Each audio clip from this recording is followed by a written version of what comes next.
All right. Well, we got Chris now live in person, so that's good. We're gonna rock and roll. So, okay. Before we get going, so it looks like we have Chris Reynolds on from Inspiro.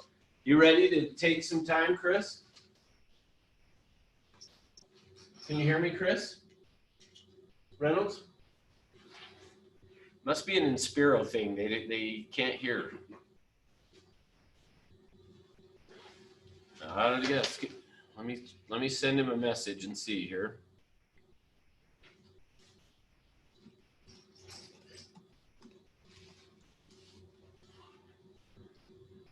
Oh, did he drop off now? Looks like he left. All right. Well, we may or may not have Inspiro on then. Either way, I guess fine with me. All right. Well, any wins or successes that you guys want to talk about? Anything exciting happen? Oh, looks like Chris is coming back on. Yeah, morning, Jordan. So, hey, Jordan, why can't you unmute? Are you at another job or something?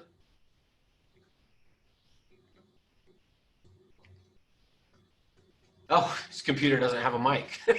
That's a good reason. All right. I just was curious why you were never able to unmute, but that makes sense. I understand now. So, all right. Well, looks like Chris's audio is still connecting. So,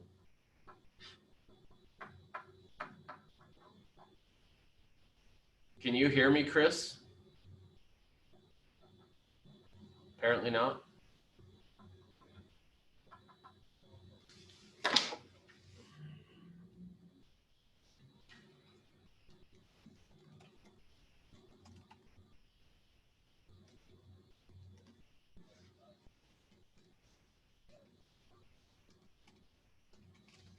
I'm just gonna, I think he's in the same building I am, so I'm just sending him a message, tell him to come upstairs maybe, and we'll see. So, all right, well, if he gets it, if you guys notice his audio quit saying connecting, then let me know, but we're gonna get started with class then. So, all right, well, so here's where I wanna start with from you guys, is what have you learned this week? Oh, hey, Chris, are you on now? Can you hear me?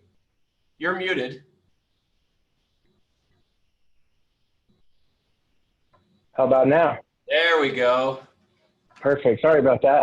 That's all right. We were just talking all about you and saying, all right, Chris is going to talk maybe if his audio comes on. So. Okay. Yes, I'm ready when you're ready. I don't want to interrupt. So. Go for it. Take it away.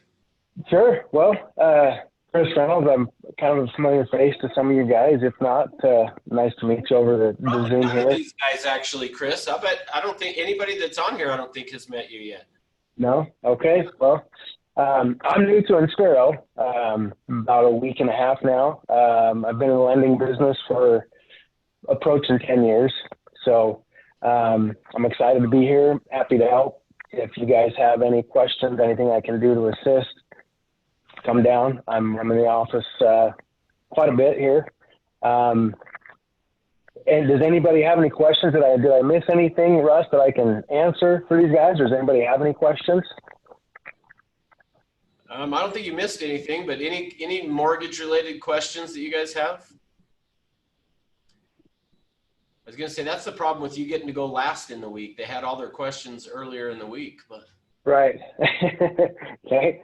Well, as you all know, rates are fantastically low, which the lower the rate, the more buying power clients have. So that's a big plus. Yeah, I'm happy to help, and anything, any needs or anything like that, reach out to me. Okay, so let's say they did throw one question in the chat box, but so before I let you answer it, I do want to tell you guys, so hey, I don't close a lot of deals. In fact, this year, I maybe have closed 2 because I'm mostly in training. But the last deal that I closed, actually, Chris was the loan officer on it, and it was an internet lead that had come in. And so anyway, so just kind of so you guys know, I have worked with Chris, and I think if you go down and get to know him, you guys that are at least in Utah, he'll help you out on getting some deals taken care of. So, but here's the question they had for you, Chris. What are some of the basics you go over with a potential client in the first meeting? So give us kind of a synopsis, short and sweet, of just kind of what you cover in a first meeting. Sure.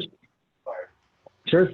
That, I mean, a quick answer is that varies depending on the client. So what I really try to do is establish their needs, you know, their time frames, what their current situation is, and then just dig a little bit deeper into, you know, where they're at and what it's going to take to see if they're ready, if they are ready. And so I just kind of learn more about them and ask them. But that's the main thing is, you know, there's different programs.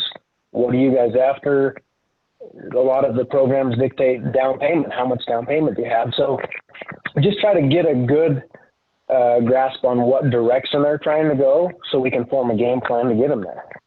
That would be the best thing that I could say about a first meeting. Cool.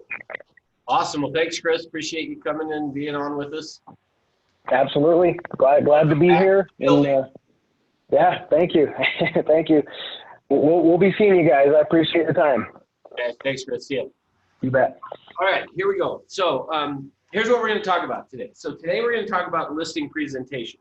Now, here I typically don't start it this way, this class, but for some reason this morning I just feel like I want to start it this way. So I'm going to write up here 3 things, which kind of seems to be a theme actually of how I've seemed to be starting classes this week.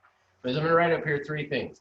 And that is prospect. Did I already do this with you guys? Now I'm worried I might have already done this with you. Prospect, present, and close. Have I done this with you yet? I don't think I did.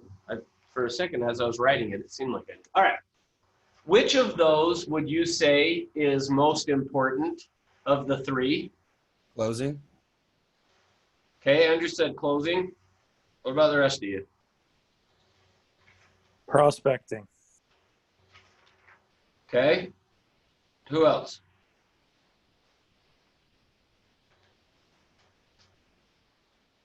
Everybody's got to have an opinion. So, okay. So, Well, you know what, Russ? What was the second one again? So prospecting, I just wrote presenting, Okay, cool. or presentation. Based on what we're talking about today, I'm going to go. Jake's being intuitive, saying, because of what we're talking about today, that's a smart thought. All right, so yeah, most of you guys said prospecting, some said closing, and Jake said presenting, and it looks like Andy said presenting as well in the chat box. And yes, the reason why do you think that is? Why is presenting more important than prospecting and more important than closing? Because during your presentation is when you're going to potentially lock the client down. Okay, good. I like that. Why else? Set expectations so that they're not like have a view of what you're going to do that's way out there and they feel cheated. Okay. Sets expectations. Good. I like that. Why else? And then let's see. Andy Garcia is saying presenting allows you to build value and rapport. Okay, good. I like it. There's more to it than that, though, still. What else? All right. I'll give it to you then. Here's what I have found. So I mentioned to you guys that I have spent the last basically about 15 years training agents. And I've spent a lot of that time training new agents. And here's what I've found is the thing that will keep an agent from prospecting. And actually for me as a brand new agent, first time I went out knocking on doors, I was not worried about talking to the people knocking on their door. I was not worried about somebody slamming a door. I was not worried about somebody hanging up on me. I wasn't worried about somebody yelling at me. I was worried about somebody saying, yeah, we want to do something. And my fear was, well, then I don't know what to do next. So because of that is why I say that presenting is the most important thing for you, is because you will not prospect if you're worried about what you're going to do as a presentation. That is what I have found, is agents will put off prospecting while they're wanting to figure out how to go and do this kind of stuff. So that's why I think it's more important than prospecting is the presentation, because if you know your presentation, you know what you're going to do. So we talked all day yesterday about the buyer side. We're going to talk today about the listing side, the seller side. my intention of that is so that you will not be worried about getting an appointment with a buyer or a seller, hopefully as a result of what we have done. Now, the reason I say it's more important than the close is because a good presentation, if you remember yesterday as we went through and we talked about the let me tell you how I work script at the end. The whole idea of that presentation that we did, and then that let me tell you how I work script, is to allow you to get them to sign a buyer broker with you, basically to close. A good presentation, the natural ending to a good presentation is the close, is it just naturally happens.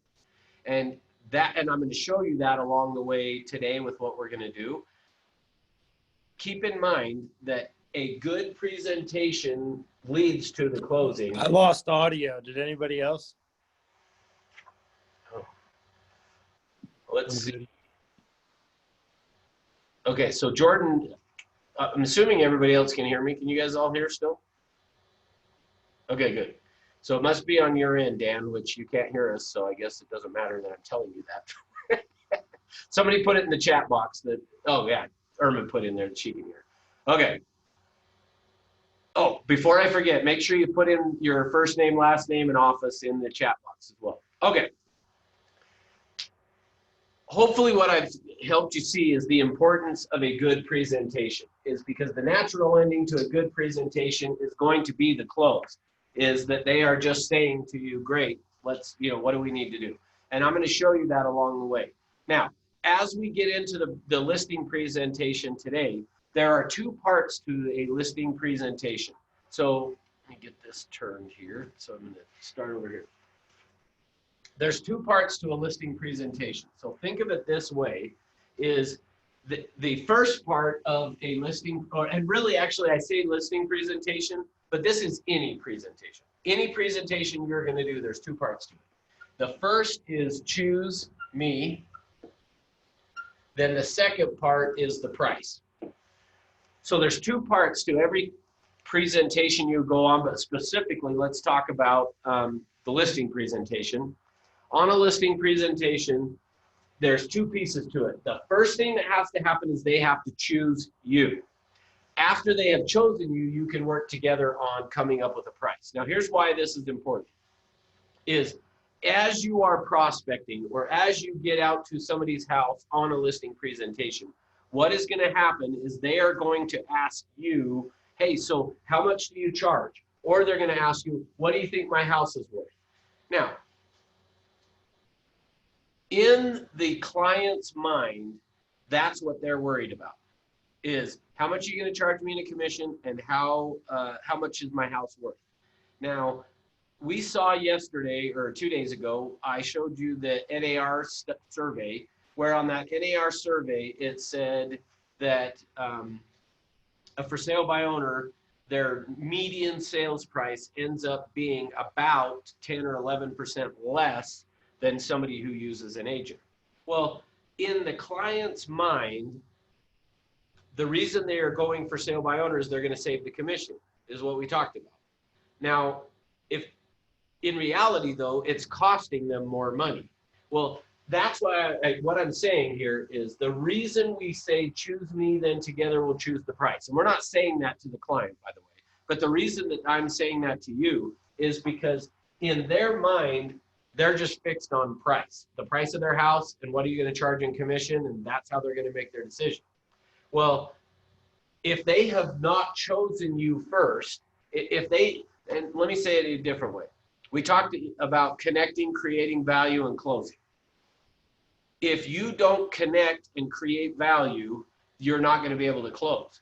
Well, as part of connecting and creating value is what's going to allow you to close. Well, on this, as soon as they can see the value of you, or let me rephrase that. Until they see the value of you, all that matters is price. See, the reason that you will hear people saying, well, I'm just going to go with this cheap discount broker is because in their mind, they don't see any difference between you at a full service brokerage and somebody at a discount brokerage. But let me tell you, you're going to learn over time. There's a difference.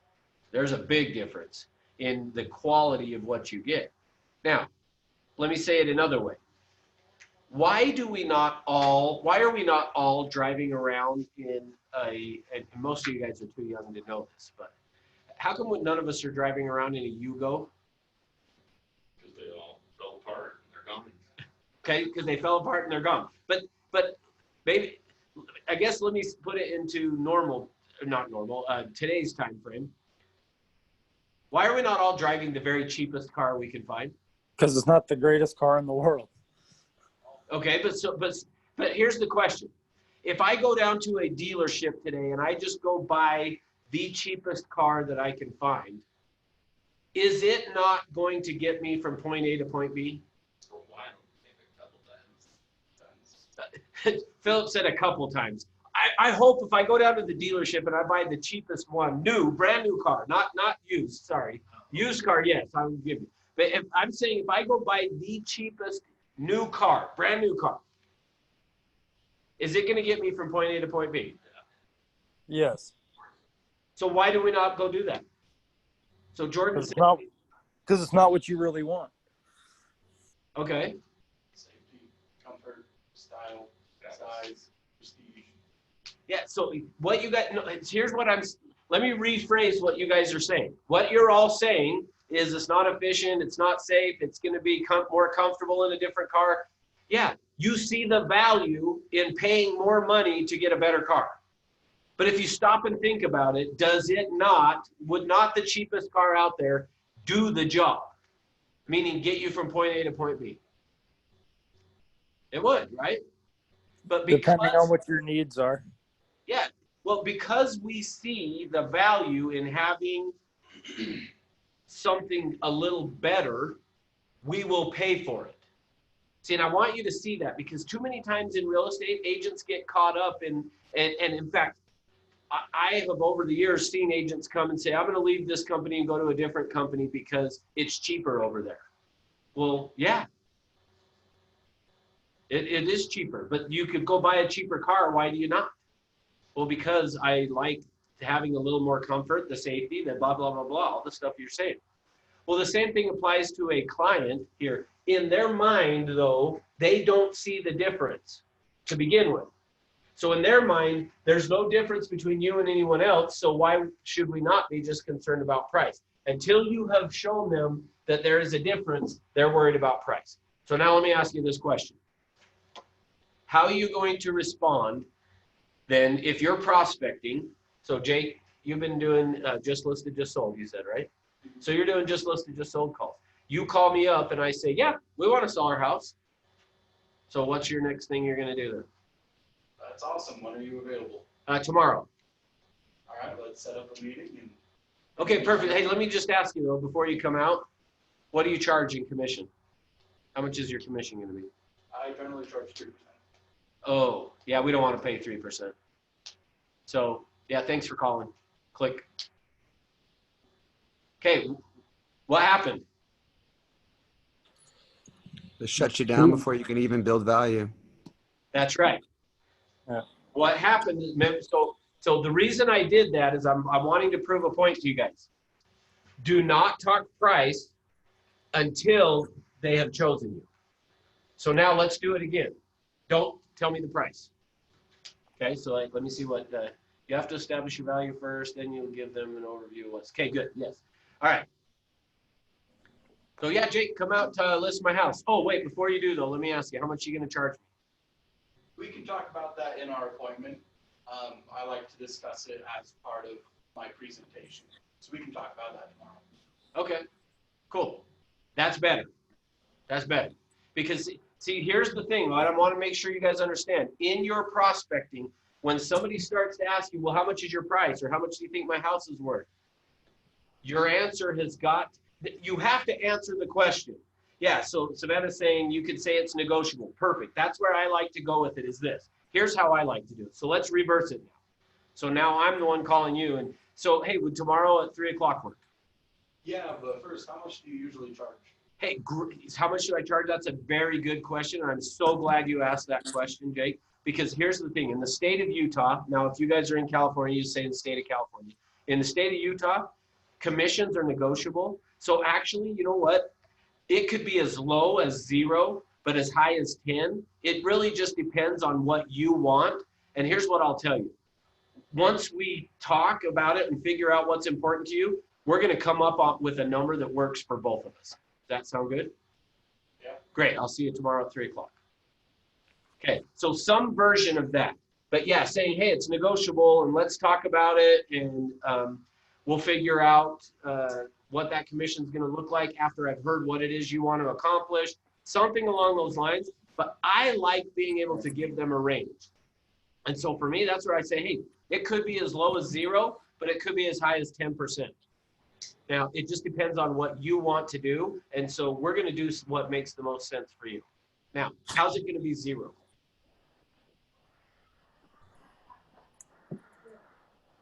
Family or friends, maybe? Nope, I've charged my mom a full commission. They're a buyer's agent. All this is seller. Yeah, this is that seller. So Jordan said, you don't make any money. That's right. So how am I going to do it and make no money? Yeah, I'm not going to do it. So the way it's going to be 0 that I charge them is I show up for the appointment and I don't charge them for the appointment and then I leave. The only way it's going to be 0 is I don't list their home. That's how it's going to be 0. So when they say, how much do you charge? Well, it could be 0 is what I'm going to charge. Meaning, stop and think about it. You call a plumber to come out, just for them to come out, how much is it going to cost you? $100. Yeah, it's going to be something just to show up. Well, see, I'll show up for free. So that's how when I say it could be as low as 0, but it could be as high as 10. Now, I've never done a 10%, but I have done a lot of 8% commissions. I have charged 8% many, many times. So How do you do that? Like, what scenario is that appropriate? I'll show you along the way today as we do it. So, but here's what I'll tell you on it is there are times when it is in the client's best interest to pay a little bit more, and I'll show you what that looks like. And again, why would somebody go spend $500,000 to buy a Rolls Royce? Is it really that much of a difference of a car?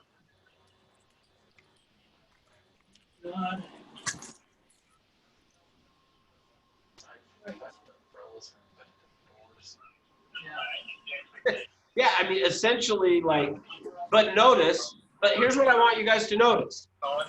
People spend money on a car all the time. Sorry, Dan, I got to mute you. You got background noise. People spend that kind of money on a car all the time. So to some extent, we look at it and go, nobody would pay 8%.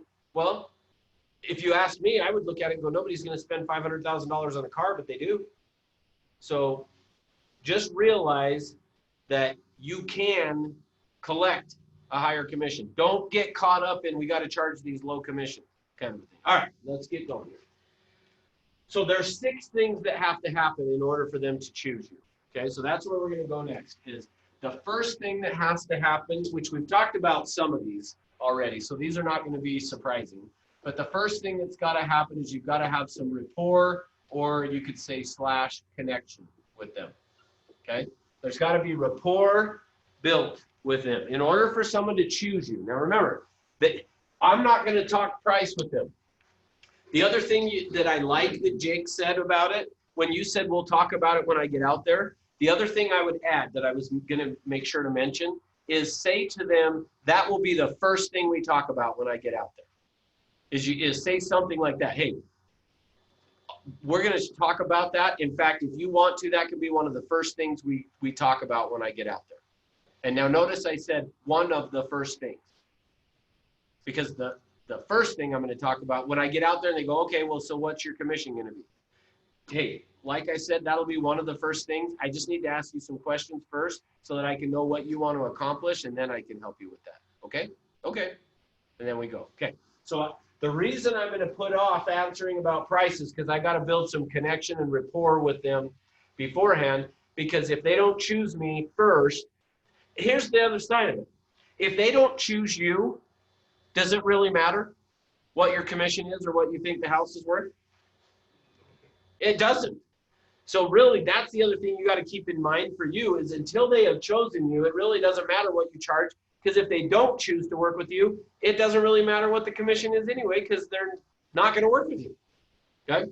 So we got a connection and rapport. Number 2 thing that's gonna have to happen in order for them to choose us is, which we've talked about this one, is we've got to create value, which we've talked about this before, so that one's not a big surprise. I'm not going to spend a lot of time on it for this, but you've got to create some value. Like we just said, people will pay for things that they see value in. If they don't see value, they're not going to pay for it, okay? Next is they have to feel safe. Number 3 is safe. They've got to feel safe in working with you. They've got to feel safe in what they are doing with you, okay? In order for them to want to choose you, they have got to feel safe. Now, as a result of that, or maybe what leads to them feeling safe, is number 4, which is trust. They have to trust you. So sometimes what will happen is because they trust you, now they feel safe. So they've got to trust you and they've got to feel safe in order for them to be willing to choose you. All right, next, number 5. So I told you there was 6 things. Number 5 that we're going to talk about is you have to separate yourself. Oops. You have to separate yourself from the competition. So because again, in their mind, there's no difference between you and any other agent that's out there. And so until you have separated yourself, they don't see it being any different than anyone else. So they might as well go with the cheapest. And again, that's the same thing. If you could not tell the difference between a Rolls-Royce or a Bentley or something like that and a Hyundai, no offense if you guys are driving Hyundais, but if you couldn't see the difference between a Hyundai and a Rolls-Royce, are you going to pay for the Rolls-Royce? No, because you can't. There's no difference in your mind. See, that's what you've got to see on this, is until they can see the difference, they're not going to choose to work with you. And then number 6 that has to happen is then we've got to close. Okay? Now, so we're going to go through and talk about the listing presentation now. We're going to jump into this. As part of getting into this, keep in mind what we are doing through this process is creating those 6 things. That's the idea of it. Is the whole purpose of our listing presentation is to create these 6 things to take place so that they will choose me. And as a result of them choosing me, now we can get into the price and talk about commissions and all those kinds of things. But until they have chosen me, I'm not doing that. So no matter what, I know I'm saying this probably 3 or 4 times now, no matter what, do not talk about the price, what you think on the price of their home or the commission, until you have had the ability to have them choose you and create these things. Because if you do prior to that, they'll shut you off. And that you run the risk that they go, yeah, well, we're going to go with somebody else. Appreciate your time. See ya. Okay. All right. Now let's start to get into this. So the first thing that's going to happen. So number 1 for our listing presentation, the first thing that has to happen is this term, which is called TAP, which is an acronym, TAP. What does TAP stand for? Anybody know? This is where I gauge how much you have learned from other classes and things. So Thank, appreciate. you're very close. So the first is to thank. Oops. We want to thank them. We want to acknowledge. And then the P is promise. So we're going to thank, acknowledge, and promise.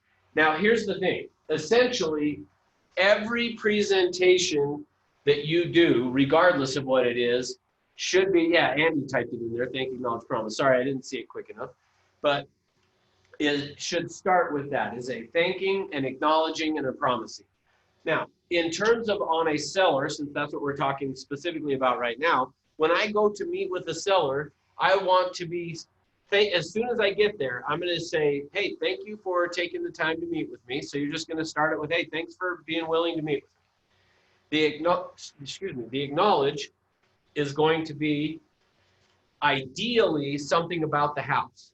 Ideally, I want to acknowledge, like, as I'm walking up, try to notice something as you're walking up to the door or whatever, so that as you get up there and you knock on the door and they open the door, you can say, hey, I'm Russ and blah, blah, blah, whatever.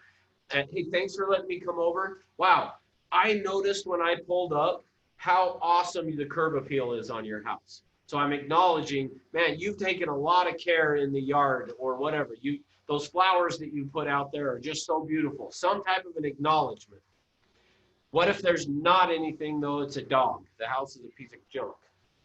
You got beautiful cobwebs. You got beautiful cobwebs. Yeah. So- Great bones. Great what? The house has great bones. There you go. Yeah. So if you have nothing else to acknowledge, then acknowledge them for taking the time.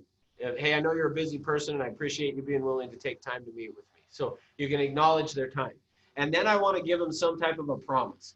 So the promise is going to be, hey, no matter what happens at the end of this meeting that we're going to have together, I promise you that I'm going to give you some really good information. Okay? So some type of a thank, acknowledge, and promise is the first thing we want to do. Next, then, I'm going to draw a line across here. And the reason for that is I want to look at the property. So I'm just going to put look at property. Okay. Oops. So I'm going to go look at the property. As I go look at the property,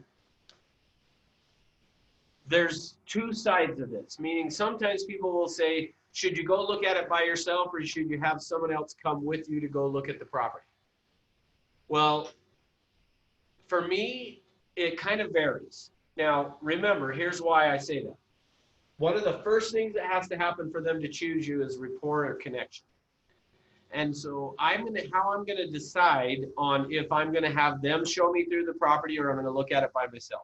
If I want to look at it by myself, I am going to say to them, I want to discover your home through the eyes of a buyer. Meaning, when a buyer comes through, you're not going to be showing them through. And so I want to go look at it the way that they would be looking at it. So that's how you can go do it without them going through with you. If I feel like, now here's how I decide. So the way I decide if I'm going to have them take me through the property or if I'm going to do it by myself is going to be based on two things.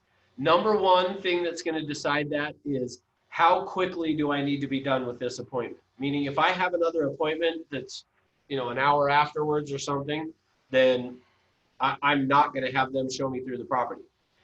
If though I feel like if I've got time and I feel like I need that connection and rapport, like I didn't get it very well over the phone, then I'm going to have them show me through the property.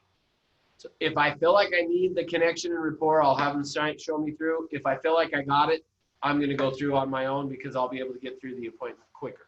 Okay. Now, so I'm going to go through and take a look at the property. Once I'm done looking at the property, then what's going to happen is we are next going to go sit down with them. So I'm going to put this as number 2 here. So number 1 was tap, thank you, acknowledge, promise. Then I'm going to go look at the property. After we've looked at the property, either with them or without them, either way, then the next thing I'm going to do is I like to call this the game plan. Oops, I am horrible spelling today. I tried to spell game, G-A-M-P. So getting ahead of myself. Game plan. Okay, I'm going to give them the game plan is the next thing that I'm going to do with them. This purple marker is not working too well. So hopefully when it show up.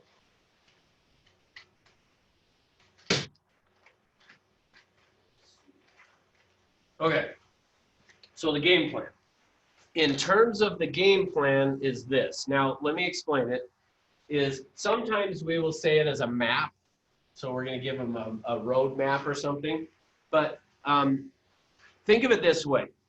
If we were all in class together in person here, which we've got 3 people here, but if we were all in person together here, then what would happen if I just all of a sudden in the middle of class said, oh, good, the bus is here. Hey, guys, the bus is here. Let's all head down and go jump on the bus. What's the first question you guys are going to ask me? Where are we going? Yeah, notice that. As a people, we like to know where we're going. So the idea of this game plan is to tell them or give them an overview of what's going to take place. Because do you think, are they nervous when you're coming out to talk to them? Of course. Probably. Probably very likely they are nervous because they're like, I don't know what's going to happen. They're nervous you're going to try to be a pushy salesperson. Like, it could be any of those things. They're nervous because there's something else going on that's causing them to need to sell, because they lost their job, they're getting divorced, whatever, like, could be anything. And as a result of that, they're probably a little nervous, uptight about it. So part of what we want to do to help ease that is through this game plan. The idea of the game plan is to give them an overview, tell them where we're going. Meaning if I said, oh, good, the bus is here, we're going to go take a look at a property, and I'm going to show you guys how to do a property inspection, which we're not going to do. But like, if I did that, you'd be like, oh, okay, well, when are we going to be back then? Is the next thing you'd want to know. First thing you'd want to know is where are we going? Second thing you'd want to know is when are we going to be back? So that's the idea of this game plan, is where are we going, what's going to happen, and that kind of thing. Okay, so here's what that's going to look like. So the game plan is, the first thing that we're going to do under the game plan is we want to, and I'll give you the language that you're going to use on this in just a second, but it's about needs, wants, and expectations. Okay, so needs, wants, and expectations.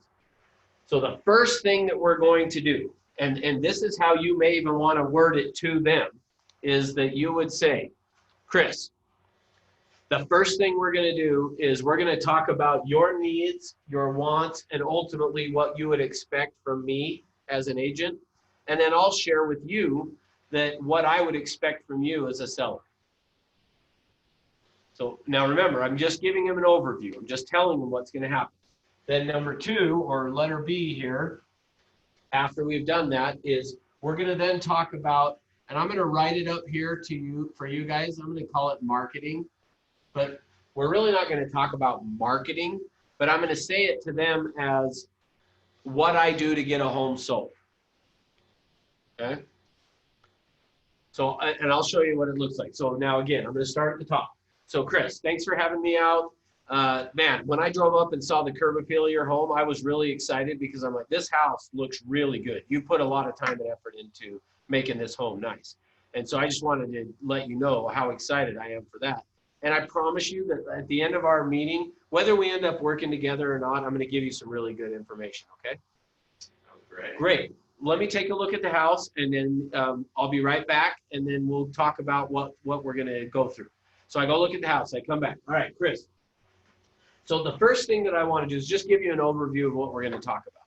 The first thing I want to go through is talk about what needs, wants, and ultimately expectations you would have of me. And then from there, I want to share with you, hey, what the expectations I would have from you as a seller. After we've done that, then I'm going to share with you, what do I do to get a home sold? So I'm writing it down for you guys as marketing, but I'm saying it, what do I do to get a home sold? Because we're probably not going to really talk about marketing. Is the reason I'm saying to you guys, I'm writing it down as marketing, but that's not what we're going to talk about. But we're going to talk about what I do to get a home sold, and that'll make more sense in a minute. Then letter C, or number 3, is we're going to talk about the market. So we're going to talk about the real estate market. Now, contained underneath that, the market, we're going to talk about the macro, the big picture, the pricing, and CMA. Now, I'm not going to tell them that. I'm just writing this down for you guys. I'm going to say it to them as, after we've talked about what I do to get a home sold, we're going to go through and talk about the real estate market and how what's going on in the market is going to affect the price of your home. And then after that, letter D is close. Okay, so when I said we're going to give them a game plan, go ahead. You can't read my writing. It's okay. It's kind of small. I know. The green. Yeah. So, yeah, the green is the first thing is macro. And that is. I'm going to explain it. Yeah, I'll explain it. So the macro is the big picture of the real estate market. Pricing is second in the green here, the pricing of how we're going to price their home. And then last is CMA, the price of their house. All right. And then D, or number 4, is close. Now, so now let me go through it again for you guys, show you what this looks like. Now keep in mind, I'm not actually doing this stuff right now. I'm just giving them an overview of what we're going to do. So Chris, your house looks great. Loved exploring it. Man, love how you've got it decorated. Everything looks really good. Let me give you an overview of what we're going to talk about. The first thing we're going to talk about today is we're going to just go through and talk about your needs, your wants, and ultimately what your expectations would be of me. Then I'm going to share with you what my expectations for you would be as a seller. And then after we've gone through and done that, we're going to talk about what do I do to get a home sold? What makes me different? That's one of the other things you want to say on that. We're going to talk about what makes me different. Now remember, because that's one of our 6 things over here, is we got to separate ourselves. We're going to talk about what makes me different than every other agent out there. After we've gone through that, then we're going to talk about the market.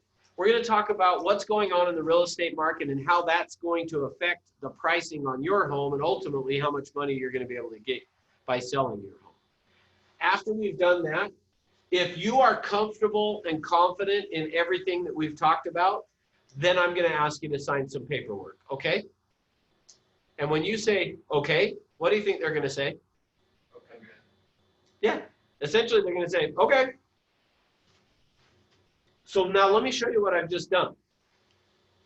Hopefully I've already started to build the rapport and the connection here with them, like I said, as I've walked through the house. But if not, during needs, wants, and expectations is when I'm going to do that. Along the way with that, as I build that connection, then in this next piece here, this marketing piece, is where hopefully I'm going to allow them to feel safe, to trust me, and create value, and separate myself. Now remember that I said we aren't going to talk about the price until we've done all this stuff. And then the last thing is we're going to close. Well, notice as part of this, I've already started the close. Remember I said to you, the natural ending to a good presentation is a close? Well, that's how I'm setting it up for that to happen. We're going to talk about your needs, wants, and expectations. We'll then talk about what I do to get a home sold. What makes me different than every other agent out there? And I like to say it that way. What makes me different than every other agent? Then we're going to talk about the market, the real estate market, how that's going to affect your price and ultimately what we're going to sell your home for. And then if you're comfortable and confident in everything I've talked about, I'm going to ask you to just sign some paperwork so that we can get your home sold. Okay? And they're going to say, okay. Which is now they're not going to be surprised when I ask them to sign some paperwork because I've already said, if you're comfortable and confident, then I'm going to ask you to sign paperwork. Okay? Okay. Now, next thing. Number 3. I got to look on the screen here. Oh, yeah, I can go down more. Okay. Number 3 is going to be, now I'm going to list it up here as questions. Is the way I'm going to write it down. But in parentheses, I'm going to put, I'll do it in the blue just because, needs, wants, expectations. All right. Now, this is the part where sometimes people get a little lost. So make sure you're paying attention. Make sure if you have questions, stop me so that I can talk about it. Oh, I didn't. Yeah, Chris, I was all worried about making sure they could see it, and I wrote it to where you guys can't see it. Sorry. All right. So make sure on this that I don't lose you. Up here under this game plan is where I was telling them what we were going to do. We're going to talk about this, then we're going to talk about this, then we're going to do this, then we're going to do this. Number 3 is we're actually now going to do this piece, the needs, wants, and expectations. So remember I said, to begin with, we're going to talk about your needs, your wants, and ultimately your expectations. Well, I said that here. Now is where we're actually going to do it. So you have to sign the paperwork and then you start digging into the details? No. Oh. Yeah, good question. No, that's why I was saying, if you guys have questions that for whatever reason, I do not explain it very well. Every time I do this, I get somebody gets lost in it. So yeah, so let me make sure. Up here, so actually let's do it. So we're gonna role play it for real. Okay, that makes zero sense. We're gonna role play it for real. No, we're gonna role play it. All right, Chris, thanks for having me over. Wow, when I pulled up, your home looks really nice, and man, your home is gonna look really good when we put it on the market. Now, let me promise you that I'm gonna give you some really good information, whether or not we end up working together, because I know you were a little concerned about that. I promise you that I'm gonna give you some good information either way. Before we do that though, I would like to just take a look at your home. So let me just walk through and take a look at the home. And then when I come back, we'll start to talk about what I do, those type of things. So I go through the house, come back. Wow, your house looks great, Chris. Now, let me tell you, let me give you an overview of what we're gonna do. So first we're gonna talk about your needs, wants, and your expectations. After we've done that, then we're gonna talk about what do I do to get a home sold? What makes me different than everybody else? After that, we'll go through and talk about the real estate market, what's going on in the market. How is that going to affect the price of your home and ultimately how much we're going to be able to sell your home for? After that, if you're comfortable and confident in everything, then I'm going to ask you to sign the paperwork, okay? Great. So let's now talk about your needs, wants, and expectations. So I haven't asked you to sign the contract. I just told you I was going to. Okay, that was a verbal thing. All this up here is verbal. Now I'm going to say, let's talk about your needs, wants, and your expectations. So tell me, ultimately, share with me, what are you wanting to accomplish? And then blah, blah, blah, he'll start to tell me. Now, so let me make a connection for you guys that you may or may not have made yet. This questions piece, we spent the entire yesterday, here's a test you guys. We spent the entire day yesterday talking about what?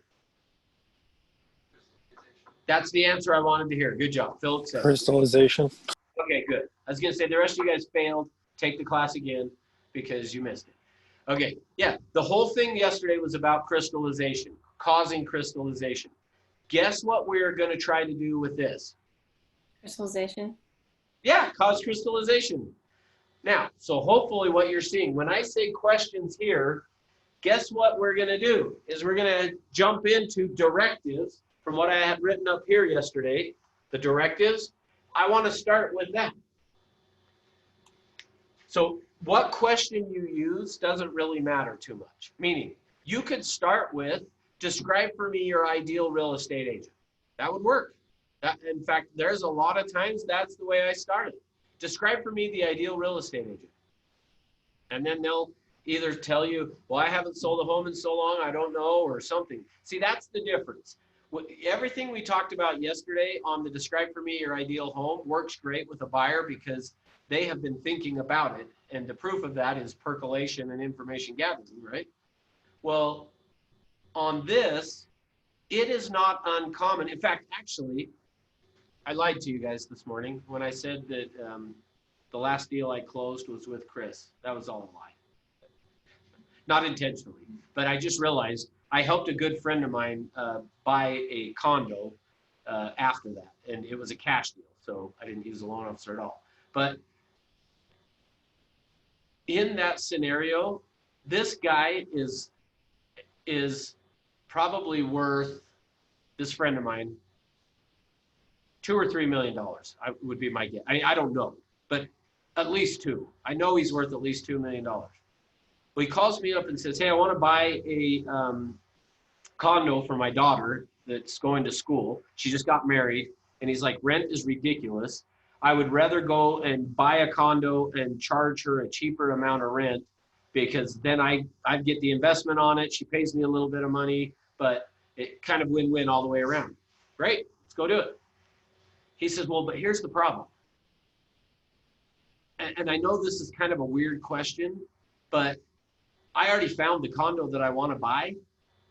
So do I really need you as an agent?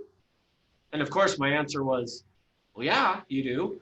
And he's like, well, I mean, I just wasn't sure. And I said, well, no, but let me tell you why you need me. It's not going to cost you anything because technically it would be the admin fee that he would still have to pay. But this is a good friend of mine, so I'm like, I'm not going to charge you that. I'll pay it, which I paid it. So I want to make sure you guys are clear. I didn't waive it. I paid it. You paid it? I paid it for him. Jeez, that's not normally done. Well, right, but hey, here's the thing. I told you guys earlier, I charged my mom a full commission. I did. And you know why I did? Is so that when a friend asks me, hey, what kind of a deal can you give me? And I said, well, I'll give you the same deal I gave my mom. And that was full price. You So pay the admin fee and then just charge full commission. yeah, good point. Did I pay it for my mom? I might have charged my mom actually. No, I'm just kidding. But I took care of my mom, just so you guys know. But the reason I charged her a full commission is because I wanted to be able to say to people, I charged my mom a full commission. Now, I bought her a couch and some stuff, you know, she was taken care of, so know that. But part of, I would recommend for you guys on family members, charge them a full commission. If you want to refund some of it back later on as a birthday present, something like that to them, go for it.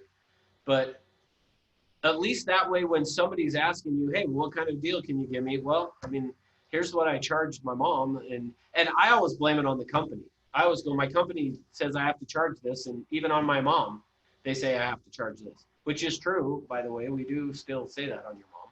So, you know, what you do with the money after you get it, it's up to you, but you still charged it to them, okay? So for me, that's how I work. All right. What was my point of all that? I don't even know. The value in getting a real estate agent. Oh, yeah. So describe for me your ideal agent. And I said, here was my point. This guy's very successful. He didn't know how the process worked. He didn't understand. So what I'm saying to you is if I had gone to list his house and I had said to him, describe for me the ideal realtor, he would have said, well, it's been 20 years since I bought a house, so I don't really know I don't know what the ideal realtor looks like. That's my point. So here was my point in this. With the needs analysis that we did yesterday, with a buyer, you can say, describe for me your ideal home, and they can tell you what the ideal home looks like because they've been thinking about it. On selling their home, though, they're usually going to be like, well, I don't really know. I mean, I guess just help me get my house sold and give me a lot of money. So as a result of that, the questions piece. So remember from yesterday, the directives of describe for me your ideal home. Directives are describe for me, tell me about, share with me, help me understand. Go ahead, Savannah. Oh, no. It was just a nod of acknowledgement. Oh, okay, thanks. I saw you were unmuted and I was like, oh, she may have a question. And I kind of heard something, so you're good. And you're welcome to leave it unmuted. But so the directives is going to start with that. So keep in mind what I want to do is I want to ask a bunch of questions. Now, hopefully all of you guys have a script book. Does everyone have, not necessarily with you right now, but you have one? Yes. Okay, good. Yes. Does anyone not have one? Would not have what? I'm sorry, Russ. Script book. Yeah, no, I have one. Okay, good. On your script book, and you're gonna have to, depending on if you have the old one or the new one, and you're gonna have to forgive me because on the new one I don't know the page number, but on the old one it is page. You have the old one right there, Philip, right? Go to page 80, I believe it is. Let me make sure.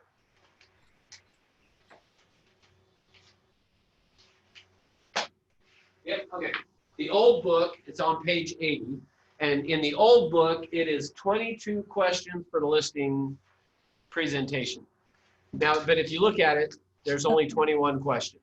So I don't know why we titled it 22 questions for the listing presentation and we put only 21. And since we're century 21, we should only have 21.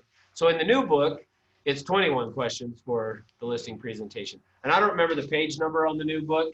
You'll have to just look and see on there, but it's going to be towards the back of it. What page? Go ahead. What page number did you say? On the old one, it's page 80, right? 80 and 81? Yeah. So I have page 30. 79 and 80. Sorry, go ahead, Savannah. I have it on page 38. Okay, good. So in the new book, it's on page 38. So when so for the questions to use, just go through you don't have to use all of those. Just go through them and see which ones you like. Now, I'm going to share with you some of the ones that I use, and I don't have the book in front of me, so I don't know if these are on there or not, and either way, it doesn't matter.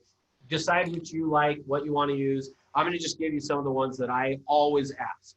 So here's the ones that I always ask is share with me. So remember, share with me is a directive. Share with me what ultimately what you are trying to accomplish. And then now remember, we're going to use that same process we talked about all day yesterday. They're going to share with me and then I'm going to go, that's great. What else? Awesome. Tell me more. Like I'm just going to get them to keep sharing with me because the idea is we want to create the crystallization. After they have done that, then I'll go to another question. The other questions that and this is not in any necessarily particular order, but I do like to say to them as well, I usually do describe for me your ideal realtor. And like I said, if I know they have never sold or haven't sold recently, then I don't worry about it. But asking that one. But if I'm not sure or I know they have, then I ask that. Hey, describe for me the ideal realtor. And I'm going to see what I get from it. And I'm either going to get them giving me information or they're going to say, well, I haven't sold for so long, I don't really know. But here's the thing you're typically going to get. Describe for me the ideal realtor. What you're usually going to get is somebody that gets my home sold for the most amount of money and that keeps me informed of what's going on so that I know what's going on and keeps me out of trouble. I mean, like those are the kind of responses you're going to get to that. The follow-up questions that I will ask to those ones is, well, share with me if they have sold real estate before or bought, share with me what the agents did that you liked, or share with me what you wish they would have done, something like that, okay? The other things that I will ask with them in terms of questions is, hey, tell me about how price is going to affect your decision. So either share with me or help me understand, something like that, how price is going to affect your decision. What do I want to know when I'm asking that?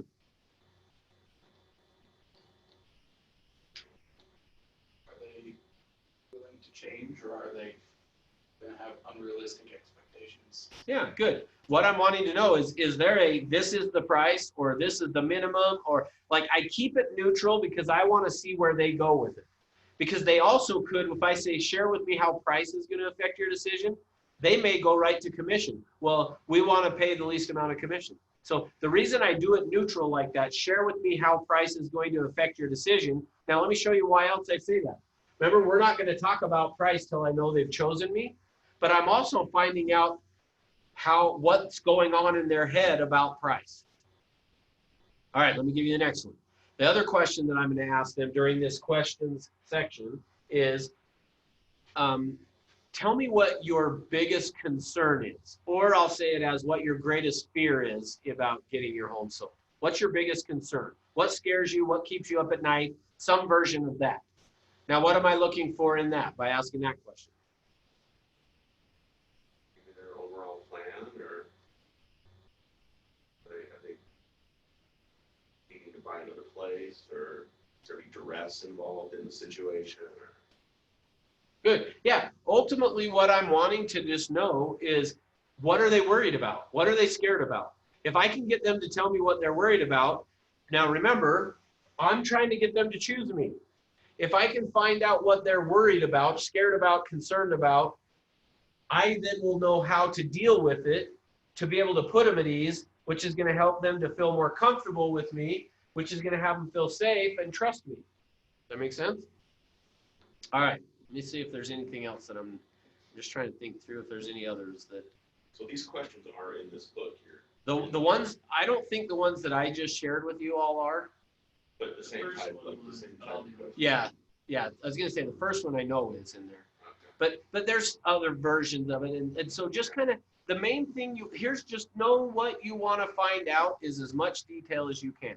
What they're worried about, what they're expecting, ultimately what their needs are, what they want, and but really what they're going to expect. You know, share with me ultimately what you're going to expect of the real estate agent you choose. Okay? All right. Any questions on the question? That piece. Okay. Next then, number 4 is going to be, now remember, number 4 is going to be the, I'm going to call it plan of action.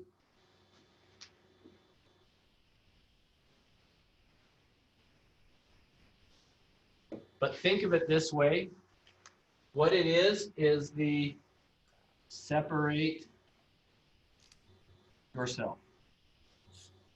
This is where I'm going to separate myself. Now, let me pause for a minute. I told you guys yesterday, we talked about the modifiers, and I used the joke with you guys of don't skip the foreplay. Yes. Okay, so Women all remember that. yeah, sorry. I don't think I've, no, never mind. All right, same thing applies here. The questions piece is don't rush through that too quickly. Slow down and take your time on the questions part of it, meaning ask them a lot of questions and do a lot of follow-up questions. And what would it, like, well, so I'm going to back up to it for a minute for plan of action. Another question that I would ask them, and I don't know if it's in the book or not, can't remember, but is I would ask, hey, so how would you know that you were having a good experience? Or what would it have to look like? Another version of that would be, what would it have to look like at the end of this? And so I've never actually used this one before, but as it's coming to me right now that like I'm going to start using this. At the end of us working together, you're going to get a survey that asks you how I did as an agent. What would I need to do in order for you to rate me as, 5 stars or whatever? What would it have to look like? And then they're going to say, well, I mean, I guess just get my home sold. Okay, but tell me more. Like what?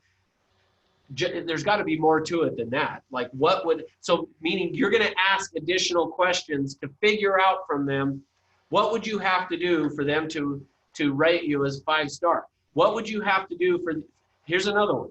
What would I have to do that at the end of this transaction, you would be willing to refer me to every person you ever meet? Like, and you could even take it to the extreme of like, what type of customer service would I have to give to you for you to, at the end of this transaction, like want to go pay for the billboard to advertise for me? Like, you know what I mean? Like that's the kind of detail I want to find out from them. Because if they'll tell me that, if you guys had to take a test, so if I had said to you guys, all right, guys, we're going to do a test on everything I've taught you this week from class, and you have the choice. You can do it as an open book test, which I'm going to give you all of my notes that I used for class, or you can do it as a closed book test. Which would you rather do? Okay, so I've heard one open book. I've got 2 open book. Go ahead, Savannah. I'm used to open book. Okay. There's usually one brainiac in the class that's like, I want a closed book because I want to see if I really learned there, but if that's you, I apologize. I didn't mean it that way. But. Yeah, Russ, give me the closed book. Don't make fun of me. So is that person that's like, well, I want to see if I learned the material. Okay, good. But here's the point. When it comes to you getting paid, if maybe that's the way I should say it. I've got a test for you at the end of the class, and at the end of the class, I'm going to give you $200,000 if you get it 100% correct. Would you prefer to do it as an open book test, looking at my notes, or a closed book test? That's how I'm going to start answering. We want an open book, right? Mm-hmm. Well, here's the idea then. If you are going out to go after a listing that's going to pay you $6, $7, $8, $10, $12, $20, $30,000, would you rather have an open book test for that to get the listing or a closed book? I mean, obviously, I know the answer is open. Well, here's how you get the answers to the test. The answers to the test are all there. Let me say it another way. Think of it like you're playing the game of Jeopardy. In the game of Jeopardy that you watch, with Alex Trebek, it's all the answers are on the board. You just have to come up with the question. That's how this works. All the answers are in the client's head. You just have to write if you will ask the right question of your client, they'll give you the answers to the test. That's what this question section is about. So the reason I'm backing up to it is I'm like, I want to make sure you guys get how important that question section is, because that question section is going to create all of this. But the biggest thing that it's going to allow you to do is to then be able to separate yourself. And once you separate yourself, you guys asked me earlier, Chris, you asked me, how are you going to get an 8% commission? I separate myself from the competition. I show them how using me is going to net them more money and a better experience for them. That's part of how I do it. I'll show you more later. But have I drilled this in enough of how important this question is? And hopefully the reason I teach this after yesterday is hopefully after yesterday, you saw that the way we tend to communicate is designed to block crystallization. Sorry, Jordan put something in here that I didn't read. Hang on. I feel like the questions would be a good part of the conversation presentation to build rapport and make them more comfortable working with you since you care about the details. Yes, exactly right. That's exactly right. Okay, now that I've done that though, the next step then is this plan of action. And remember, show I just tied hopefully together if this is about separating yourself. Guess what I'm going to do now in plan of action? I am going to use all the information, the answers to the test that they gave me during the questions. I am now going to use those answers to the test to show them how I separate myself. So let me show you what I mean. So, Savannah, you are unmuted. Good. I was going to say you're good to unmute today, right? Yep. Okay. So let's do a role play with me here. So I say to you, so share with me what would have to happen. You know, what type of service, what would the experience have to be like for you at the end of me helping you sell your home in order for you to be willing to rate me as a 5-star agent? I mean, selling my home would accomplish a lot of it. Okay, cool. So the sounds like the main thing then is getting the home sold, which is awesome, and I can appreciate that. But what kinds of things would you expect from me along the way? I mean, good communication is really important to me. My last agent wasn't really giving me the communication I was expecting. So yeah, if I could have that connection, constant contact, it would be really helpful. Okay, so constant contact, perfect. So now remember, this is during the question section I'm doing this. So constant contact, okay, good. So how often would you want that contact? Now pause real quick before you answer. Notice what I'm doing. All by me, she's told me now communication is going to be important. So now, rather than me just guess at what that means, I'm going to say, so how often do you want me to stay in contact with you? I guess maybe at least once a week would be great to see how we're doing. Okay, perfect. So at least once a week. So that'll be great. When would be so one of two things. If I'm a new agent, have no clients, I'm probably going to say, when would be the time you would ideally want me to call you? That's any time around the day. I mean, afternoons are good. And lunchtime is good. Perfect. So, and what kind of information would you want me to give you? Like how we're doing would be great. If there's any interests, that would be great. And if I need to do anything in my house to prepare, if there's people coming over, like a heads up would be great. And kind of just planning ahead. Perfect. So planning. Okay, great. So now notice, all I'm doing is she's giving me all the answers to the test so that I can then turn around and say, during this plan of action, now that she's given me all that, now, so here's the thing. I would continue to ask more questions, more questions, more questions, more questions. After I've done all that and I found out. Now, here's what I will tell you. Very common thing that is going to come up is what she said, communication. So as a result of that, under this plan of action, I've just written down communication. What I would be doing is, remember the grid I gave you guys yesterday? As I'm asking questions, I'm going to fill out that grid. As I'm filling out that grid, I'm just keeping notes of these important things that they talk about. Guess what then when I get to plan of action? My plan of action is going to be geared all around everything that they talked about. So up in the questions, I'm asking questions to get the answers to the test. Now that I've got the answers to the test, because notice she just told me what she wants, what she expects out of me in terms of communication. We all got that, right? So guess what I'm going to tell her that I do? So now I'm going to say, because remember up here was about, let me tell you what I do to get a home sold. So guess what I'm going to tell her about what I do to get a home sold? Gonna keep a constant communication. Yeah, I'm going to sit and I'm going to tell her back. Now, here's the key thing. Don't say it if you're not willing to do it. But I'm going to tell her back everything that she told me she wanted from communication as long as I'm willing to do it. Now, the other thing that I want to change one thing that I realized that I said. I asked her, when would you want me to call you? As you get more experience and you do more transactions, instead of that, I would have not asked her about when she wanted me to, and I would have saved it till down here. And then when I got to here, so after we've asked all the questions, which, how do you know that you're done asking the questions? How do you know they're done giving you the answers? They respond with a like, oh, I guess that's it. Yeah, once you get kind of, that's about it. So you're going to want to ask multiple questions. The timing, how's price going to affect? Oh, I didn't tell you that one. The other question I like to ask under the questions one is what's important? Share with me what's most important about the timing of getting your home sold. That's the other one I like to get, is I'll ask as well. So I ask all of those questions so that down here in the plan of action, see, here's the hardest part of me training you on this, is the plan of action is going to change depending on what the client said up here in the question. Now, let me give you an example. So let me show you what I mean by that.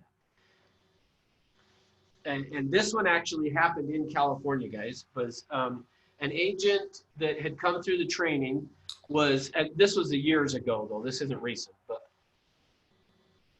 in fact, it's probably close to 15 years ago. This agent came through the training and got an opportunity to go out and list a home that about, this is again, about 15 years ago, gets an opportunity to go list a home in California that at that time was worth $15 million. So 15 years ago, worth 15 million. I mean, I don't know what that's worth today. They're probably 30 or 40 million, okay? But that's kind of the property. Learns this process, goes out on, so I'm gonna give you two different examples of this. One more recent. Goes out on this listing. Now, tons of agents were aware that this property was coming on the market. And this was a very wealthy family. The husband had died. The wife is now getting older and is just like, I don't need this big of a house anymore. She's going to interview agents to list the home. And most agents, the way, just so you guys know, the way most agents' listing presentation works like this. Chris, I am the greatest. There is not a better agent out there. In fact, I am the #1 agent in my cubicle. There is not another agent in my cubicle that is better than me. And this is where I hate, Savannah, you didn't even laugh. So where's the laugh? I can't, no, I chuckled. I'm just kidding. It was like a nose chuckle, but it okay. Seems very. Oh, I can see some stuff coming out of your nose there. So, all right. Here's the point. Most agents go in and it's me, is what their presentation looks like. And so that's what happens. Agents went in and were like, oh, well, I'm going to do this and I'm going to do that and I'm going to do this and I'm going to put it on the board tour. I'm going to put it on the office tour. We're going to get all these people to come through your house. Well, the agent who had been trained in this shows up, goes into the listing presentation. Hey, your home's beautiful. First, I want to share with you, finding out what needs, wants, and blah, blah, blah, blah, blah. Then they got to questions. And what's your biggest concern? When he got to that, hey, what's your biggest concern about getting your home sold? What she said was this. I've interviewed a few other agents, and every one of them has talked about how many people they're going to bring through my house. And she said, I don't know if you noticed the carpet in the living room area, but that carpet's white. And he said, yeah, I noticed the white carpet. Well, that was a birthday present from my husband. He had that carpet handmade in, I don't know where, Peru, something like that. $100,000 he spent on this carpet. And all I can picture is people walking through this, destroying my present, that white carpet. And I realize that somebody coming in might rip out the carpet, but I don't want it to be destroyed before I even leave the house. See, when you can get to that level with the people, now, let me tell you what he did under plan of action now. So this is how I'm explaining to you. The questions piece, you want to find out what their concerns are, what they're worried about, because then down here in plan of action, you can resolve those concerns. So here's what the agent did. The agent said, well, hey, with that understanding, I'm not going to put it on a board tour. I'm not going to put it on an office tour. We are only going to let people come into your home who have been pre-approved. So I'm going to ask for a proof of funds letter or a pre-approval letter to show that they can afford to buy your house. Because what we don't want, I mean, who's not going to want to go look at a $30 million house, or at that time, $15 million, a $15 million house just to go see what it looks like? Well, so we're not going to do open houses, and we're not going to do that kind of stuff on your home. We're going to make it very selective to get people to come in here is the first thing. The other thing that I'm going to do is, now with COVID, this has become very common, so this isn't going to be too surprising. But for back then, this was not a unique thing, was I'm going to go down to the medical supply store, and I'm going to buy some booties, and I'm going to have a box of booties sitting there, and everybody's going to have to put on a box of the booties on their shoes before they walk through the house. Guess who got the listing? You got the You listing. did. Over a $5 box of booties. Get a $15 million listing. See, that's the power in this. If you understand what I'm saying to you, you ask the questions enough to figure out what are the answers to the test. Then down here in this plan of action, you just tell them the answers to the test, which is what he did. Well, let me tell you what we're going to do. Here's what we're going to do. Well, see, now all of a sudden she's like, oh, well, good. Now I don't have to worry about my carpet. See, if you can figure out what their biggest concern is and how then during plan of action. See, up here when I told you we're going to talk about what I do to get a home sold. Well, the reason I'm saying that to them is because at this point, they're not going to relate to, I'm going to figure out what you're scared about or worried about, and I'm going to fix it for you. Like, that wouldn't make sense to say that here. So instead we say, we're going to talk about what makes me different.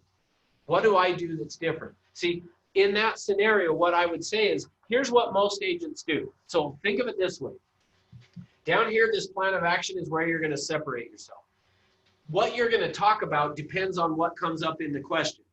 But here's how I'm going to do it. So I'm going to use Savannah's one that she had right here, which is the communication.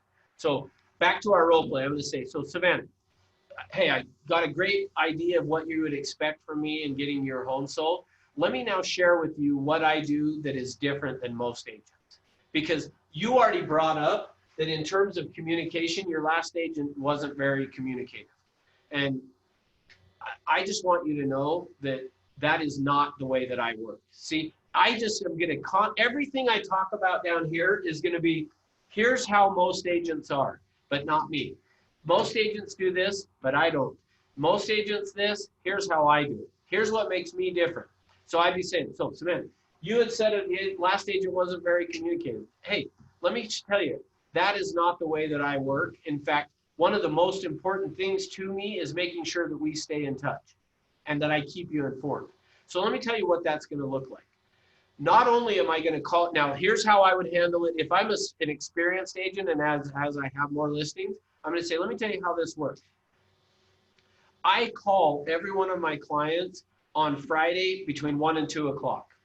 What is going to be the best phone number for me to call you on next Friday between 1 and 2 o'clock? Oh, it's 555-5555. I'm kind of, yeah, that's a pretty good time. Yeah, I fell for that one once before. That phone number's not going to work. But yeah, so ultimately, now notice what I just did though. When I said to her, what phone number should I call you on next Friday? She gave me a phone number, which is inched her one step closer to what? Sealing the deal that you're going to work with me. Because see, now notice throughout this whole process right here, I said, if you're comfortable and confident, I'm asking you to sign some paperwork. So I've already done that. Now I'm saying, hey, I call every Friday between 1 and 2 o'clock. What's the best phone number for me to call you on? Mhm. Now, if they haven't chosen me yet, they're going to go, well, let's wait and make sure that you're going to be the agent. So part of I'm checking in to see if they have chosen me along the way. And part of that is by saying, hey, what number do you want me to call you on next Friday? Yeah, that question actually kind of naturally inclined me to give you that information and kind of seeded in my head that, oh yes, I am working with this person. That's right. Yeah, thank you. That is exactly right. That's what we're doing. Okay, now, so from there, I'm going to say, now, in addition to that, though, Savannah, not only am I going to call you every Friday between 1 and 2 o'clock, you're going to get an email report from me of the number of people who have seen the home online. Now, that report is going to be very important for us to be taking a look at. And the reason for that is because we want to see if we start to get a drop off in the people viewing the property, then what that means is the property is getting stale on the market. And we got to make some adjustments to either the price or the condition if that happens. So every week I'm going to get you that report. I want you to make sure you get that. When I call you on Friday, that's one of the things we are going to talk about in addition to the feedback that we've had. What does that report look like? Is that going to be okay? Yeah, that sounds amazing. Perfect. So is there anything else that I have not answered about communication that you feel like would be helpful to know? Well, I want to make sure that one of the other things that my last agent did that wasn't really helpful to us was he kept sending over his assistant rather than him working with himself. So it was really difficult to kind of establish what our problems were because there was like this disconnect there, and it was kind of rough timing, and everything was kind of left aside for a while. Yeah. No, I can see that would be very frustrating. I can see where you would be frustrated with that. So yeah, for sure, I will make sure that you're not dealing with my assistant, and if it is, it'll be just something minor that, hey, we needed a signature or something like that. Okay. But outside of that, it'll be me that deals with you. Now again, make sure you're going to do that and agree to it. But I'm just going to check in. Is there anything else that you needed to hear from me? Oh no, that's it. That sounds Okay. great. Great. So then anything else that came up in questions, I would just talk about it here. So let's say that she was worried about the way that the home looked online or something. I would say, yeah, Savannah, here's the problem. Most agents will go and take photos with their iPhone, not me. I hire a professional photographer to come out and take your pictures because we want to present this home to look as best as we can. Remember, I already just told you you're going to get a report of how many people are viewing it online. Well, part of what we're going to want to be is going to make a difference on that is how good the photos look. So what makes me different than everybody else is I use a professional photographer. See, I'm trying to send a message to her that when you list with me, you get this. If you list with them, oh, does that make sense? So that's what I'm doing during the plan of action. All right, any questions on that section? Okay, next then. So I'm going to draw a line here. But I'm going to actually come over here. Oh, I got to get all new markers. None of these are working very. Yeah, that's even worse. That was a true story, by the way. The agent and sending his assistants and stuff, and we had a property that was listed, and it sat there for 3 months, and it just kept dropping in price over it. We lost so much money just because they weren't paying attention to it. Wow. So, yeah. but yeah, that's a good way to solidify communication. Yeah, that's just. And then imagine if the agent had asked you that question. Hey, so it would have been so much more better. right. Yeah, that's exactly right. Okay, now, so I've drawn a line across right here. So where we're at right now is we've done the needs, wants, and expectations, and we've done those separating myself, the marketing, what do I do to get a sold? The next piece then is the market, is price, okay? So number 5 up here is gonna be price. But what did I tell you guys over here? What did I tell you right here? Don't talk about it Until when? until they decided that you're the agent they're going to work with. Till they've chosen me, I'm not going to talk about price. So now the reason I said I'm going to draw a line across here is it's time to talk about price. So what do I got to find out? If they're gonna work with you. Yeah, if they've chosen me. Now, so let me show you how I'm going to do that. So before I go to number 5, I got to figure out, have they chosen me? So watch what, so Savannah, we're going to keep going if you're okay with that. Yeah, I'm fine. Okay, good. So here's what we're going to do. So look, assume we've talked about everything and that any other concerns you had, I had done the same type of a thing. We talked about it. Here's what I'm going to do. This is what you expect. This is how I'm going to handle it. Sound good? Okay. So now it's time for us to talk price. But before I do that, so I'm going to say, okay, so Savannah, do you have any other questions? Anything that I've not covered that you were worried about? No, I think you've done a pretty good job. Okay, perfect. Well, hey, let me ask you then real quick, on a scale of 1 to 10, 10 being, 100%, 0 being 0%, where are we at on a scale of 1 to 10 in terms of you and I, me being the agent to help you get your home sold? Yeah, I'd say about 100%. Okay, great. Then I'm going to talk about price. Now, what if she says, give me something else? Let's back up. On a scale of 1 to 10, where are we at? I'd say about 85% there, 85, 90% there. So we're about 85. What would have to happen for us to get to 100%? Actually wasn't prepared to answer that question, but I feel like there's just this uncertainty still there. I'm just not sure of, I'm a little nervous going into selling my home. Okay. Yeah, and you know what? If I were you, now this is where I go to the empathy that we talked about earlier in the week. Hey, if I were you, I would be nervous as well. Like most people, this is one of their biggest assets that they're dealing with. So that is totally understandable. So I want to make sure that you are comfortable in things with that. So, and then I would just, what else do we need to talk about? What is going to help you to not be so nervous? And then whatever I can go. So here's the point. Anything less than a 10, if I say on a scale of 1 to 10, where are we at? And anything less than a 10, I'm going to say, what do I have to do to get to that? Mm-hmm. Okay, go ahead, Jake. What if they say price? Okay, good. So let's do it. Role play it with me. So where are we at on a scale of 1 to 10, Jake? Oh, probably about a 9. About a 9. What would have to happen for us to be to 10? Just get the right price. Okay, so it sounds like if I understand correctly, if we can come to an agreement on price, you're good to list your home with me. Yeah. Okay, great. Then I'm going to talk about the price now. But what I'm looking for is what I'm trying to discover is, well, we've got another agent we're going to talk to first, or, well, you didn't answer this other question that we had. Like, that's like a last check-in of, have I covered everything? Is there any reason you wouldn't list the home with me? Because if there is, I want to be able to deal with it before I get to price. Okay. And if so, in that scenario, they said, well, we just want to know, the price of what you think our home would sell for. Okay, great. So if we can come to an agreement on that, would you say we would be at a 10? Jake? Yeah. Okay, great. Let's talk about it then. I have just one quick question. This would be the place, actually, trying to remember all the steps we covered. Wouldn't this be the place where they say, just not comfortable, thinking about if we could get a better price of the commission? So, well, we haven't talked commission yet. Mm-hmm.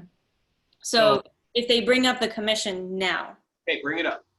So what, on a scale of 1 to 10, what would have to happen for me to get to be at a 10? We're about at a 9, so I just wondering what's going on with the commission price. If we could, get a lower. Well, we haven't even, so here's how I would answer. Well, we haven't even talked about the price. So typically I charge 10 and you just want it to be lower than that? Yeah, that would be. I'll do 9. I'm teasing, I'm joking. But yeah. I would say, well, we haven't even talked about the commission yet. And actually we're going to get to that in just a minute. But really, Savannah, unless you are comfortable with me, the commission actually just doesn't matter. So I guess I just want to know if we can come to an agreement on commission, are you good with me? Yeah, I'd say, yeah, you've pretty much answered all of our questions. Perfect. Then let's go ahead and talk about that then. So let's get into talking about the price of your home first, and then we'll get into the commission, okay? Okay. Perfect. And then bam, I'm going to go into the next thing. So notice, I'm not telling the price. Now, and if they said, I really probably would do that, by the way. If they just said, well, we just wanted to see if we can get a lower commission from you. Yeah, sure. I usually charge 8%, so I'll do it for less. If you want me to do it at 7, I'll do that. All right, Sunshine said, I have another agent coming over later for an interview. Perfect. Can you unmute, Sunshine, and do that with me? Or Sure. no? Okay. Yeah, I'm here. So, Case, say it to me then. Everything's moving in the right direction, but honestly, I've got another agent coming over later. Actually, tomorrow morning, he's coming over for an interview. Oh, perfect. So you've got another agent coming over. Awesome. Hey, if I were you, I'd want to talk to a couple other agents as well. I think that's really smart on your part. So that's awesome. So what, they're coming over tomorrow morning, you said? Yes. Okay. What time does that appointment have? I've got it set for 9 a.m. 9. Okay. So let's do this then. Actually, I want to come meet with you afterwards because, like I said, if I were you, I'd want to talk to them as well. What would I think we should do at this point is I think you should talk to them, and then I'll come back at 10 o'clock and see if they brought up any questions or things that maybe I hadn't answered before. And then from there, we can go through and we can talk about what I think on price and all that kind of stuff. So would 10 o'clock be okay for me to come back and we'll finish? Seriously? Wow, I wasn't expecting that at all. Yeah, 10 o'clock. Okay, good. Yeah, and here's the reason why. The reason, Sunshine, and I'm still in the role play, but also answering for you guys why. Here's the reason why I want to do that is I actually feel like one of the biggest things that I bring to the table for you as a seller is the process that I go through in pricing your property. And what I don't want to do, and I hope you can respect this, is what I don't want to do is give away basically my trade secrets to you. And then you go and interview this other agent and use my trade secrets with another agent. Does that make sense? Okay, so what you're saying is that we're not going to talk about the price until after I have my meeting in the morning? Well, yeah, because unless you're comfortable with me being your agent, then, I mean, does it really matter what I think your price is? Right. I smell what you're cooking. Okay. All right, I got it. Okay, so yeah, I'd just love to come back after 10 o'clock, see what questions they bring up, and then we'll go through it. Oh, Like, oops, sorry.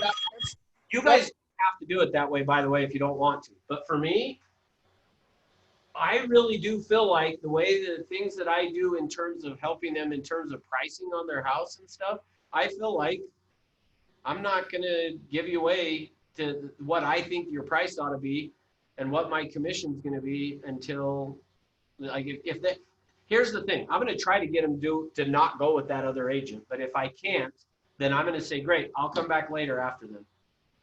Most agents will give them the price and all the information. And here's what I've learned. This is why I'm telling you guys this. What I have learned is the last person they meet with is who they're going to list with. I was gonna say next, so be last in the door. Yep. I like to be the first and the last, meaning if I can be the first one in and they sign it with me, then I'm the last. But if I can't get them past that, I got to meet with another agent. I promised them. Great.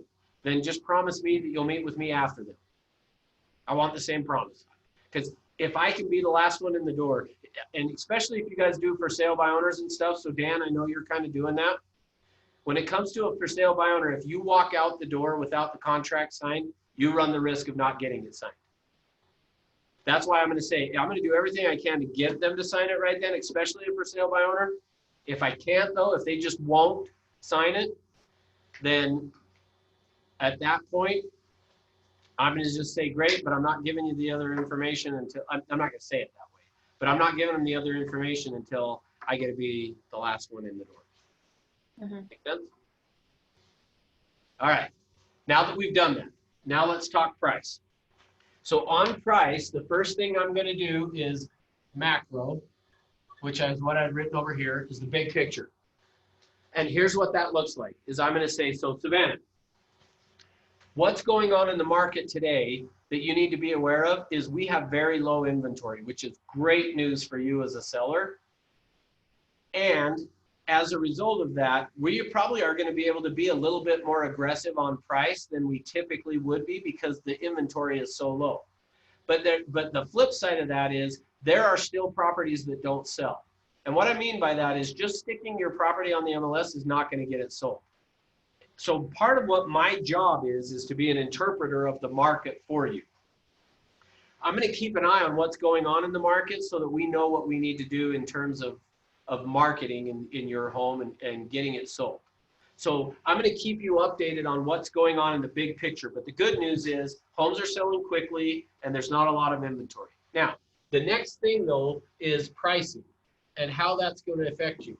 Here's what I have learned is even though our market is low on inventory, if a home is priced too high, a buyer still won't buy it. Like there comes a point that a buyer won't buy it. And here's what I've learned is if you are more than 5% overpriced, a buyer will pass on your house. And most of the time, not even give you an offer to see if you would come down. So you got to know that in terms of pricing, the way that it works is there are very few people that want to go out and make an offer on a home that is over 5% overpriced. So we're going to keep an eye on the number of showings and things. Now, I'm giving to you guys part of, this is the secret sauce that I don't want them to have with another agent, okay? Is in terms of pricing, if we go, and then I'll go through this with them, 3 weeks without an offer on your home, we need to see the number of showings we've gotten and the number of offers we've gotten. If we have had 0 showings and 0 offers in a 3-week period, in this current market, really, we could maybe even say 1 or 2 weeks. But if we go 3 weeks with no showings and no offers, that is the market's way of telling you, you need to reduce your price by somewhere between 7 and 10%. You're at least 7% overpriced, minimum 7. If after 3 weeks we're getting some showings and no offers, that's where I was telling you that people are looking at it, but if we're over 5% overpriced is why they're not willing to make an offer. So we need to reduce the price at least 5%. So when it comes to what we're doing, and we talked about communicating every week, what we're going to be talking about is the number of showings and number of offers we've gotten, because that's the way the market's going to speak to us to tell us if our price is right. Because your home looks beautiful, so we know it's not that. It'll be because the buyers think it's just too high a price. And unfortunately, you can't be the highest bidder on your house. I know you have a dollar figure in mind that you think your home is worth, Savannah, but unfortunately, we got to find somebody who is willing to match what you think your home is worth. And until we find that person, you get to keep your home. As long as you're the highest bidder on your home, you get to keep it, unfortunately. So if we want to sell it, we got to find actually the second highest bidder, because you might be the highest bidder right now. So hopefully that makes sense, but that's what we're going to keep an eye on in pricing. Because once we put it on the market, we're going to talk about price in just a minute here. But until then, you just got to know whatever price we decide on, we got to follow this pricing strategy to get the home sold, because that's the way that the market works. Do you have any questions on that, Savannah? No, that sounds pretty good. Good. So now let's talk about your home. So now I'm going to pull out the CMA and I'm going to show them this home's like yours, this one's better, this one's worse, this one's in a better area or a worse area, and blah, blah, blah, blah, blah. Now, based on that, what price do you think we should list your home at, Savannah?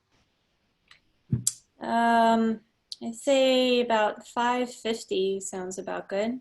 So $550, okay, yeah, and I would agree looking at these comparables, or if I don't agree, then I would say, well, I see where you're coming from, but blah, blah, blah. Here's what I'm gonna do. At the end of the day, I don't care what price we list the home at if they'll agree to the pricing strategy. If she said, I wanna list this at, it's worth $550, and she says, I wanna list it at $6, great, let's list it at $6. But I just have to make sure that you understand if after 3 weeks we've had no showings and no offers, we need to be reducing the price. And as long as they're willing to do that, great, I'll list the home. If they won't list it, if she says, nope, 600 or I won't sell it, I can't afford to sell it. I owe $625 or something on it, and I think it's worth $550. See you later. Nice talking to you. So do you deal with an appraisal? Do you bring an appraisal, an No. actual appraisal into any of this yet? Never bring an appraisal into it. Really? No, because we're better than they are. Uh, My opinion. Just by doing your own CMA? Yeah. Because we're in the market all day, every day. They're looking at the history of the market. We deal with what's going on in the market today. Now, are we going to have to deal with an appraiser? Yes. And we're going to do a CMA class, I think not next week, but the next week. And I'll show you guys some of my trade secret stuff on this as well. So any of you guys, in fact, let me tell you guys from California when that's going to be. So Because you guys might want to attend. It's on September 1st. Unfortunately, it'll be using our MLS, but the principles are the same, so you'll get it. It's fine. I definitely want to have that CMA training. Actually, I feel like I really need some practice on that. Good. So September 1st at 9 o'clock for you guys in California, 10 o'clock for Utah. And just shoot me an email before then to remind me to send you the link, because it'll be a different link than this one. Well, so if they're wanting to price their home, obviously higher than either an appraisal or what your CMA's come in at, you wouldn't want them to do that, obviously. If they'll follow my pricing strategy, I don't really care. You'd even let them go higher, huh? Yep. Well, because eventually, if it does get appraised, obviously no one's gonna give a loan on something that's Yeah. So, and that's what, in fact, way lower than what someone wants to buy it at, so. yeah. And Jordan asked the question, are buyers required to use an appraiser? If they get a loan, yes. If they're doing a cash, no, they don't have to. So yeah, on this, I don't really care. I'll list it at any price they want to, as long as they'll follow my pricing strategy. Because if they'll follow the strategy, every 3 weeks, we're going to reduce the price to Market will themselves. probably tell them. It will in the tell end them. where they need to be at. Yep, you got it.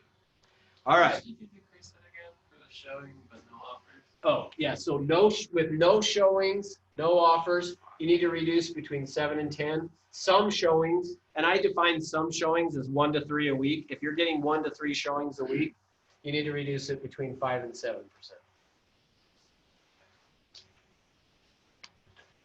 All right, let's see. Can you take a shot of the board at the end, please?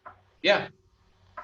So on that too, Carla, I don't know if you're on if you're on a phone, for sure you probably can't. If you're on your computer though, you can pin that one up there to see. But yeah, I'm happy to take a picture of it and send it out as well. All right. One more. Perfect, thank you. And I'm not trying to dig so deep in like finding the exact value of the place, but when you come in, do you typically have maybe like a square price per square foot that you ever kind of break down in your head, or you break those numbers down first and show up with that? Okay. Yes. So the answer is yes and no. Price per square foot, no, for me. And there are a lot of agents who do price per square foot. For me, for whatever reason, I don't know. But yes, I go in with an idea of what I think the price ought to be. Yeah, but that would be something after you've done the CMA reports, when you're Mhm. actually trying to find the true value of the home. Yeah, and like I said, on September 1st, I'm going to teach you all that. Okay. All right, number 6 then. Last thing we're going to hit on here, and that is close. And you're going to love this. Here's how the close works. So let's assume we've landed on a price now, Savannah.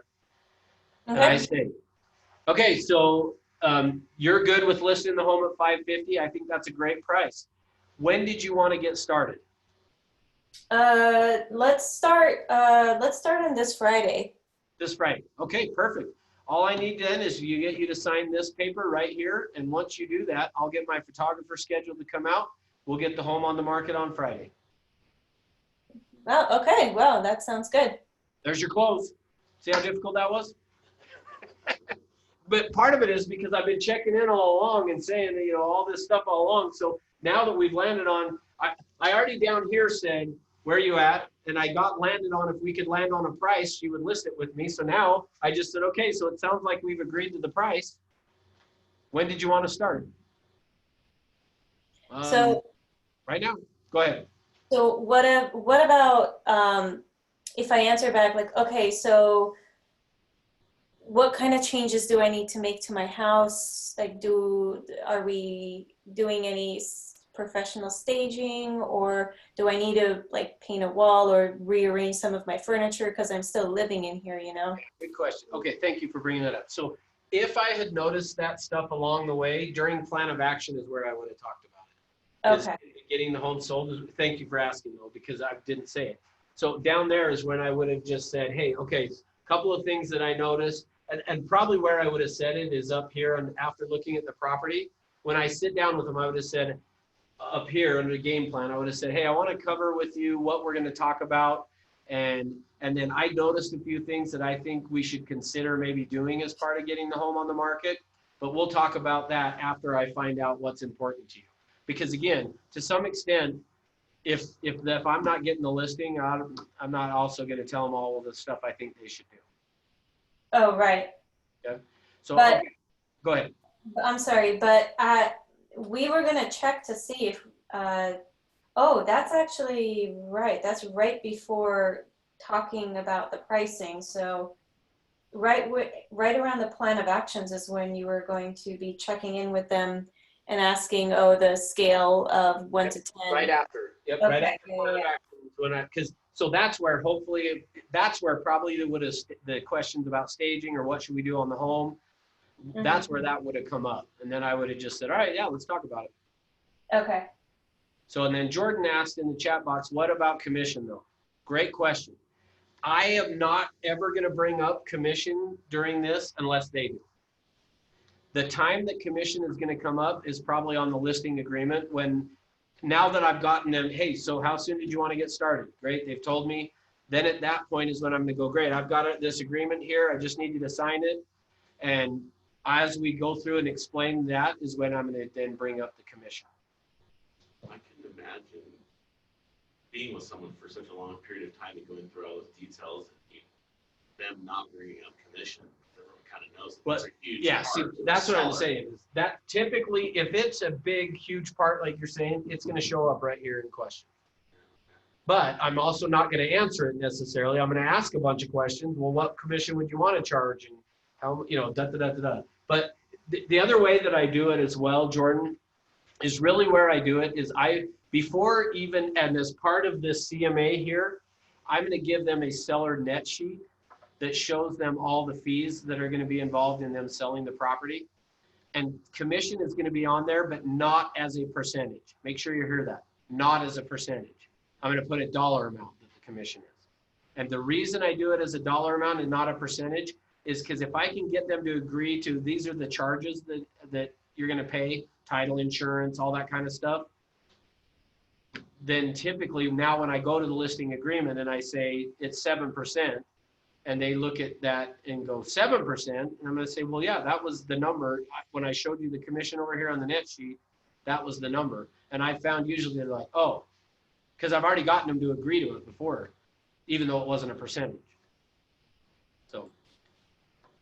Sorry, so you're saying it's more beneficial to put in a dollar amount than a percentage? Because I was told that it would have been more beneficial to put a percentage because usually like all those zeros and a dollar amount kind of puts them back a little bit.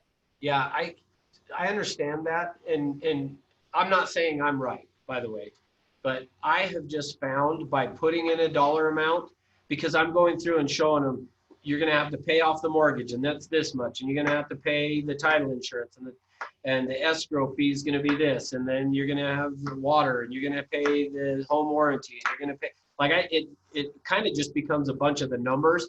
All they really care about is the final number. How much am I getting? And as long as that number works, they usually are okay with all the rest of the numbers, is what I've found. So, okay. I mean, however you want to do it, like I say, I get that point because you're right. Somebody looking at it and seeing $30,000 or whatever can sometimes be like, whoa, that's kind of a lot of money. But I've just found for me, and maybe it's just the way I present it, but I found I like better doing it as an actual number. Because as long as you're able to show them, based on that, here's the estimate of what it's going to cost. So whatever we sell your home for above that is how much you walk away with. I guess that kind of goes with our personal practice, and the more we do it, the more we see what benefits it gives. Yeah, for I us. would say check it out and see what you think. But yeah, that's kind of what I have found is just for me. Me personally, I found I like using a number. I get the other side of it, of seeing a percentage, because then they're not necessarily, unless they're an analytical, they're not calculating exactly how much it is. But I also just feel like people need to know, and maybe where this comes from for me, Savannah, my first listing I ever did, I messed up on the net sheet and calculated some stuff wrong. And so when we got to the closing table and the client saw how much they were walking away with, they were like, well, wait a minute. Like, I thought we were getting more. I thought we were going to have more than this. Like, and I just, because of that, I was like, I'm never doing that again. Like, I want them to know, here's kind of the dollar amount you need to plan on. So for me, that's where it's at. So see what you think, I guess. Try it both ways and see what you like. All right. What other questions?